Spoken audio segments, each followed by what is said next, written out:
Negotiable Instruments Act, Section 108, Acceptance for Honor.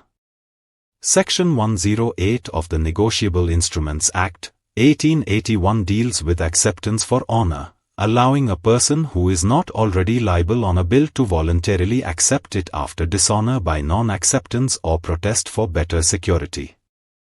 The provision protects the credit and reputation of parties connected with the bill and provides additional assurance to the holder that payment will be made at maturity. 1. Meaning of acceptance for honor. Acceptance for honor means the acceptance of a dishonored bill of exchange by a third person who is not already liable on the bill, for the purpose of protecting the honor or credit of a party liable on the instrument. The person accepting the bill undertakes to pay it at maturity if the original drawee or acceptor fails to do so, making it a special and voluntary form of acceptance recognized under negotiable instrument law. 2. Applicability of the provision. Section 108 applies only where a bill of exchange has been noted or protested for non-acceptance or has been protested for better security, and only after such dishonor or protest can acceptance for honor take place. 3. Dishonor by non-acceptance. Dishonor by non-acceptance occurs when the drawee refuses or fails to accept the bill upon proper presentment, after which the bill is dishonored and may be accepted for honor. 4. Protest for better security. A bill may be protested for better security before maturity where the acceptor becomes insolvent or his financial credit is publicly questioned. In such circumstances, another person may voluntarily step forward to accept the bill for honor and provide additional assurance to the holder. 5. Who may accept for honor. The section provides that any person may accept for honor if he is not already a party liable on the bill and the holder consents to such acceptance.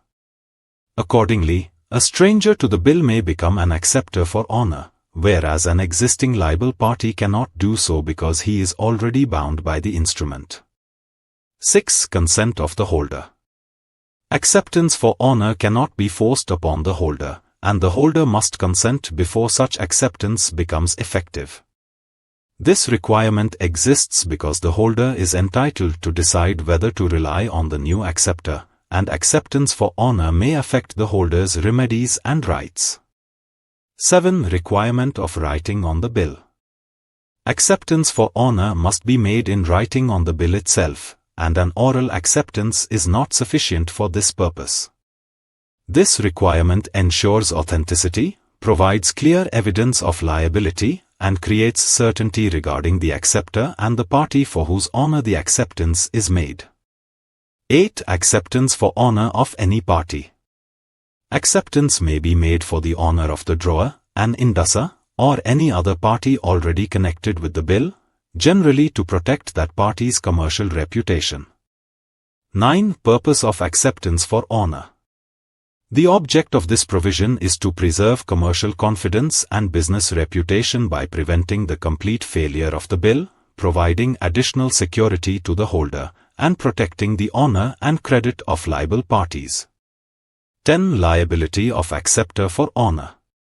The acceptor for honor undertakes a conditional liability to pay if the original drawee or acceptor fails to pay at maturity and the required presentment and protest formalities are fulfilled, with such liability arising upon dishonor by non-payment.